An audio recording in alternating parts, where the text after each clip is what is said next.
LTTE,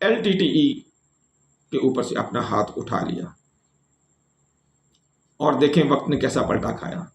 اسی LTTE نے 21 مئی 1991 کو اسی راجیو گاندھی کو، جس نے LTTE کو کھڑا کیا تھا، ساری دنیا کے سامنے ایک جلسے میں قتل کر دیا۔ برے کام کا برا انجام۔ مودی کو سمجھ نہیں آ رہا، مودی کو سمجھ نہیں آ رہا، مودی نہیں سمجھ رہا، لیکن ہونا اس کے ساتھ بھی یہی ہے۔ تھوڑے دنوں میں آپ دیکھ لیجئے گا۔ سری لنکا سے اب ہم آگے چلتے ہیں جی۔ ہردیپ سنگھ نجر کا قتل جی۔ کینیڈا میں ایک بندہ ہے، کینیڈا میں ایک بندہ ہے ہردیپ سنگھ نجر، جو کہ خالستانی موومنٹ کا ایک لیڈر ہے۔ 18 جون 2023 کو وہاں پہ را نے اپنے ایجنٹ بھیجے، جنہوں نے اسے گولی مار کر قتل کر دیا۔ برٹش کولمبیا کینیڈا کا ایک علاقہ ہے، سرے، وہاں پر اس کو قتل کیا گیا۔ کینیڈا کی حکومت اور جسٹن ٹروڈو نے اس کا بہت شدید طریقے سے اس کی مذمت کی۔ 18 ستمبر 2023 کو ابتدائی تحقیقات کے بعد کینیڈا کے وزیر اعظم جسٹن ٹروڈو نے پارلیمنٹ میں ایک دھماکہ خیز بیان دیا، اور انہوں نے کہا کہ ہردیپ سنگھ نجر کے قتل میں انڈیا کا ہاتھ ہے۔ کینیڈا نے اس الزام کی بنیاد پر ایک بھارتی سفارتکار کو فوری طور پر را کا ایجنٹ قرار دیتے ہوئے ملک بدر کر دیا، اور نتیجہ یہاں تک نکلا کہ سفارتی تعلقات تک ختم ہو گئے۔ اس صورت میں فائیو آئیز نے بھی بھرپور مذمت کی۔ فائیو آئیز میں جیسا کہ آپ جانتے ہیں کہ اس میں امریکہ ہے، نیوزی لینڈ ہے، برطانیہ ہے، آسٹریلیا ہے اور کینیڈا ہے۔ تو ان 5 ممالک نے اس کی اچھی خاصی مذمت کی۔ کینیڈا نے آج تک اس بات کو نہیں بھلایا، اور مسلسل اس کے اوپر تحقیقات بھی ہو رہی ہیں، لیکن پرابلم ہوئی جیسے پاکستان پہ حملہ انڈیا نے کر کے یہ کہا کہ ثبوت ہم نے نہیں دینا، وہاں بھی کوئی ثبوت نہیں، کوئی بات نہیں جی ہم نے آپ کے ساتھ تعاون نہیں کرنا، تعاون بھی نہیں کرنا اور بکواس بھی کرنی ہے کہ ہم اس میں شامل نہیں ہیں۔ لیکن باقی دنیا کی بھی آنکھیں کھل گئی ہیں۔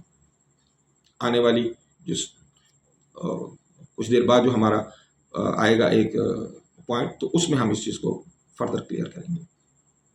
پھر گرو پتونت سنگھ پنو کے قتل کی سازش کی گئی، یہ بھی 2023 ستمبر میں کی گئی ہے، جون 2023 میں نیو یارک میں امریکہ میں ایک قاتلانہ حملہ ہوتا ہے، اور جس پہ قاتلانہ حملہ ہوتا ہے اس کا نام ہے گرو پتونت سنگھ پنو۔ یہ بھی خالستانی تحریک کا ایک لیڈر ہے جو کہ امریکہ میں رہتا ہے، وہ زخمی ہو جاتا ہے۔ تحقیق کرتے ہیں تو پتہ لگتا ہے کہ ایک بھارتی شہری نکھل گپتا، جو کہ آپ جانتے ہیں ذرا گلا خراب ہے اور ذرا بخار بھی ہے، جو کہ بھارتی انٹیلیجنس ایجنٹ ہے، اور وہ بھارتی حکومت کا عہدے دار بھی ہے، اس کو گرفتار کر لیا جاتا ہے۔ ایک دفعہ پھر بھارت جو ہے اس معاملے میں امریکہ کے ساتھ کوئی بھی تعاون کرنے سے انکار کر دیتا ہے، اور ادھر انڈیا میں اس کو اس کے عہدے سے ہٹا دیتا ہے، اور شو یہ کرتا ہے کہ یہ اس کا شاید ذاتی معاملہ ہے۔ ذاتی معاملے نہیں ہوتے، پاکستان میں بھی تم نے بھیجا تھا نا، پکڑا گیا، FBI نے پکڑا، اور انہوں نے مکمل، جیسے کینیڈا نے سگنل انہوں نے ٹریس کیے، سگنل انٹیلیجنس کے ساتھ اور ہیومن انٹیلیجنس کے ساتھ انہوں نے مکمل تحقیق کر کے انڈیا پہ الزام لگایا اور اسے مجرم ٹھہرایا۔ اسی طرح FBI نے بھی نہ صرف یہ سگنل انٹیلیجنس سے فائدہ اٹھایا، ڈیجیٹل انٹیلیجنس سے فائدہ اٹھایا، اور ہیومن انٹیلیجنس سے بھی فائدہ اٹھاتے ہوئے مکمل شواہد کے ساتھ ایک پورا ڈوزر اس کو دیا انڈیا۔ لیکن انڈیا وہ بدبخت ہے کہ جو کسی کی بھی بات کے اوپر کان نہیں دھرتا، اور مسلسل دہشت گردی کے اوپر تلا ہوا ہے۔ FBI کے پاس فون ٹیپس، مالی لین دین کے تمام شواہد اور گواہوں کے بیانات تک موجود ہیں کہ بھارتی ایجنٹس اس میں شامل تھے۔ یہی وجہ ہے کہ بھارت کی امریکہ کے ساتھ بھی سرد میں رہی کافی دیر تک چلتی رہی۔ اسی طرح ہم آگے چلتے ہیں، آسٹریلیا میں بھی انہوں نے یہی کام کرنے کی کوشش کی۔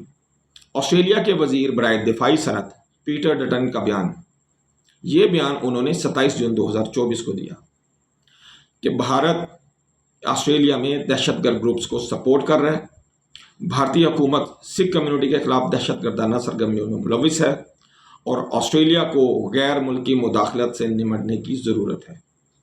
یہ ایک بہت بڑا تھپڑ تھا بھارت کے منہ پر اگر وہ سمجھتے، لیکن آپ جانتے ہیں یہ اتنا ڈھیٹ ہے کہ یہ تھپڑ تو سمجھتا نہیں ہے، یہ مکے لاتوں کے علاوہ کوئی چیز نہیں سمجھتا۔ پاکستان کے حوالے سے بات کریں تو پاکستان میں TTP کو، فتنۃ الخوارج کو، اور بلوچستان میں BLA، BRA، BLF، BNF، یہ جتنے بھی بے غیرت ہیں،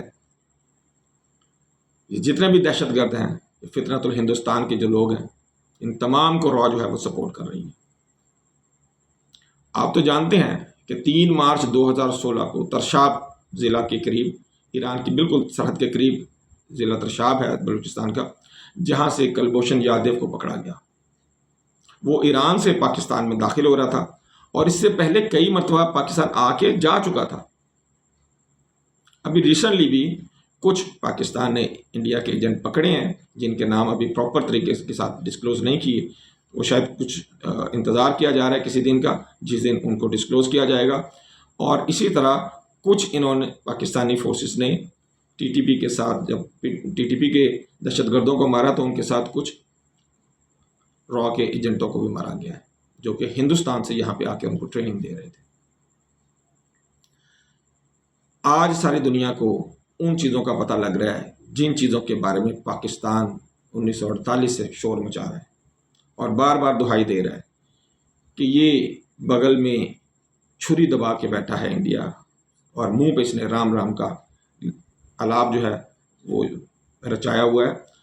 ایسی دنیا میں کوئی بھی آپ کو مثال نہیں ملے گی اتنی بلنٹلی کوئی بھی ملک جو ہے وہ کسی دوسرے ملک میں جا کے دہشت گردی میں ملوث ہو۔ مجھے امید ہے کہ انشاءاللہ آنے والے کچھ عرصوں میں انڈیا کے اوپر پابندیاں بھی لگیں گی اور اسے دہشت گرد بھی قرار دیا جائے گا۔ پاکستان کی ISI کو اس کے خلاف مزید بہتر اور ٹھوس شواہد جو ہیں وہ جمع کرنے چاہیے اور ان کو وہاں پہنچانا چاہیے جہاں پر ان کے پہنچنے کا حق ہے، اور ان کو پورے انڈیا کو، میں کہتا ہوں پورے انڈیا کو اس چیز کی سزا دینی چاہیے جنہوں نے اس مودی جیسے بے غیرت کو اپنا سربراہ بنایا۔ اللہ تعالیٰ مجھے اور آپ کو اور ہم سب کو مودی کے اور مودی جیسے شیطانوں کے شر سے محفوظ رکھے، اور اللہ تعالیٰ ہمیں دنیا اور آخرت دونوں کی کامیابیاں نصیب فرمائے۔ آپ سے لازمی ایک گزارش کرتا ہوں کہ ہمیں ضرور سبسکرائب کریں، باقی آپ کی مرضی۔ السلام علیکم ورحمۃ اللہ وبرکاتہ۔